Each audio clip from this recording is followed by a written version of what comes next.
તો આ એક બીજો જે શબ્દ છે શ્રી વિદ્યા, હા. એ શું છે? એ શ્રી સૂક્તમ અને શ્રી વિદ્યા એ એક છે કે પરસ્પર છે, એકબીજા સાથે જોડાયેલા છે? એના વિશે સહેજ વાત કરી શકો તો? શ્રી વિદ્યા એક આખો સાધનાનો સંપ્રદાય છે, હમ. ઉપાસનાનો સંપ્રદાય છે, અને એ લોકો મંત્રો દ્વારા હમ. ચક્ર જાગૃતિ કરે છે અને પરમ શક્તિ સુધી પહોંચવાની કોશિશ કરે છે. શ્રી વિદ્યા વિશે આપણે જ્યારે શ્રીયંત્ર વિશે વાત કરીશું ત્યારે હું ફરી પાછો વાત કરીશ તમારી બિલકુલ, સાથે. એટલે આપણે થોડી વારમાં કદાચ ભગવતીની ઈચ્છા હોય તો ફરી આપણે શ્રી યંત્ર વિશે વાત કરીશું, ત્યારે શ્રી વિદ્યાની વિશે હું વધારે વાત કરીશ, કેમ કે શ્રી વિદ્યા વિશે વાત કરતાં મારે વધારે પાછું ફરી એક આખો સમય જોઈશે તમારી પાસે. બિલકુલ બિલકુલ. અત્યારે આપણે શ્રી વિદ્યાને બાકી રાખીએ છીએ. જી. શ્રી વિદ્યા છે એ મંત્રશાસ્ત્રનો એક અત્યંત ગુપ્ત એવો વિભાગ છે, જેનું ભગવાન શંકરાચાર્ય પોતે ઉપાસના કરતા હતા. આજે ચારે જે આપણા શંકરાચાર્યોની પીઠ છે એમાં શ્રીયંત્રની પૂજા થાય છે. હમ. આપ જાણતા હશો કદાચ. તો એ શ્રી વિદ્યા એની સાથે જોડાયેલી છે. ભગવાન શંકરાચાર્ય મોક્ષ માટેની, માનો કે બધાય સંન્યાસી નથી થવું, તો એનો ઉદ્ધાર કેવી રીતે થાય? તો એનો ઉદ્ધાર છે એ ઉપાસના દ્વારા થાય. એની એ ઉપાસનાનો જે માર્ગ છે એનું નામ શ્રી વિદ્યા છે. આપણે અહીં સુધી વાત રાખીએ. બિલકુલ બિલકુલ. અચ્છા, શ્રી સૂક્ત કરવા માટે યજ્ઞ કરવો જરૂરી છે કે સામાન્ય પાઠ કે પૂજાથી એ થઈ શકે, કે યજ્ઞ જરૂરી જ થઈ પડે એના માટે? અચ્છા, બીજી આપણે એક બહુ મહત્વની વાત તમે જે પૂછ્યું એ કે અગ્નિ એ શા માટે જરૂરી છે? તમે જુઓ તો વારંવાર અગ્નિનો ઉલ્લેખ આવે છે શ્રી સૂક્તમાં. એક તો શરૂઆતમાં જાત વેદ આવ્યો, પછી છેલ્લી બે જે ઋચાઓ છે એમાં પણ જાત વેદ આવે છે, અને અંતમાં એમ કહે છે કે ય શુચિ પ્રયતો ભૂત્વા જુહુયાદ આજ્ય મનવહમ. એટલે આ સૂક્તની પૂરતું વાત કરું તો એમાં એ અગ્નિકર્મ એ વધારે ઉપયોગી થાય. એટલે યજ્ઞ સાથે આપણે જો કરીએ તો એ આપણને ઝડપથી ફળ આપે એવી આપણે કોશિશ આપણે કરી શકીએ. પણ માનો કે યજ્ઞ નથી કરવો અને એમને તમે જપ કરો, એમને તમે ઉપાસના કરો તો એ પણ થઈ શકે.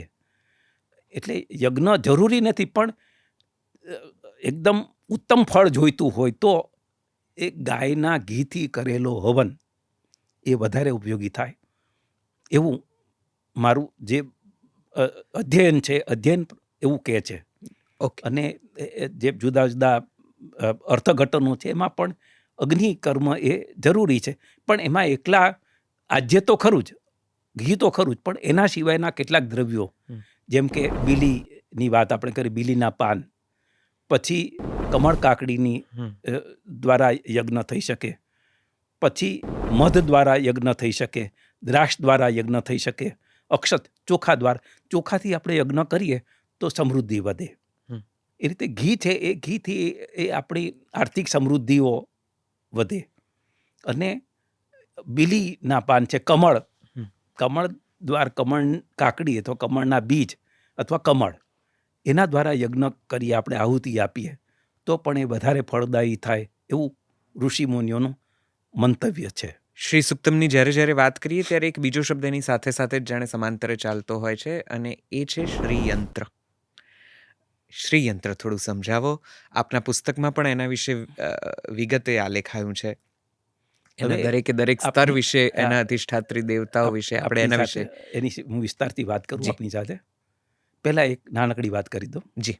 પૂજ્ય મોરારી બાપુને ત્યાં મારે લગભગ ઘણા બધા વર્ષો થઈ ગયા. એ વખતે મારે સૌથી પહેલાં વેદ મંત્રોને લઈને મારે વાત કરવાની હતી. વખતે મેં શ્રી સૂક્ત પસંદ કરેલું, અને એ અરસા દરમિયાન કદાચ 94-95ની આજુબાજુ દેવેશ મહેતાએ એક લેખ લખેલો ગુજરાત સમાચારમાં. એમણે એવું વાત કરેલી કે જ્યારે બ્રાહ્મણોએ વૈજ્ઞાનિકોની સાથે રાખીને શ્રી સૂક્તનું પઠન કર્યું, એ વખતે એ લોકોએ ટોનોસ્કોપ નામનું એક સાધન રાખેલું. ટોનોસ્કોપ એવું સાધન છે કે તમે જે બોલો એને એક આકૃતિ એ યંત્ર બનાવે. બ્રાહ્મણોએ જ્યારે સસ્વર શ્રી સૂક્તનો પાઠ કર્યો ત્યારે ટોનોસ્કોપે આખું શ્રી યંત્ર દોરી બતાવ્યું. આવું દેવેશ મહેતાએ એ લેખમાં લખેલું. એટલે મને એમ થયું કે આની પાછળ કંઈક રહસ્ય છે. એટલે મેં વાંચન શરૂ કર્યું અને એ વખતે મારા હાથમાં બીજું એક પુસ્તક આવ્યું, વરિવસ્યા રહસ્ય. હમ. વરિવસ્યા રહસ્ય છે ભાસ્કર રાય કરીને સંસ્કૃતના અને તંત્રના એક પ્રકાંડ પંડિત થઈ ગયા. એમણે એ પુસ્તક લખેલું છે. એમણે શ્રી સૂક્ત વિશે કંઈ નથી લખ્યું, પણ એમણે વેદોના અર્થોની વાત કરી છે અને ગાયત્રી મંત્રના અર્થની વાત કરી છે. એમણે એમ કીધું કે વેદ મંત્રોના 15 અર્થ થાય. સમજવા જેવી વાત છે સાહેબ. વેદ મંત્રોના 15 અર્થ થાય, આવું એમણે લખ્યું. હવે એ અર્થો એમણે ક્યાંથી શોધ્યા એ મારે શોધવાનું હતું. એટલે એમણે એવું કીધું, ભાઈ પ્રગટ અર્થ હોય, ગુપ્ત અર્થ હોય, ગુપ્તતર અર્થ હોય, સંપ્રદાય અર્થ હોય, નિગર્ભાર્થ હોય, આવા બધા શબ્દો એમણે વાપર્યા. એટલે હું કંઈ સમજી તો ન શક્યો. મેં તો આ ભાસ્કર રાય સંસ્કૃતની એક મોટી ઓથોરિટી ગણાય, એ જ્યારે આવું લખે છે ત્યારે એની પાછળ કાંઈક રહસ્ય છે. તો આ બધા અર્થો એમણે ક્યાંથી શોધ્યા? પછી મેં જ્યારે ઉપાસના શરૂ કરી ત્યારે મને ખબર પડી કે આ તો શ્રીયંત્ર સાથે આખી વાત જોડાયેલી છે.